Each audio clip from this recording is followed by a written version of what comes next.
ជាថ្ងៃថ្មី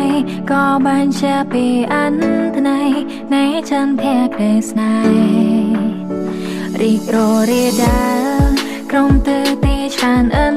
ហើយសរសើរស្រលអពី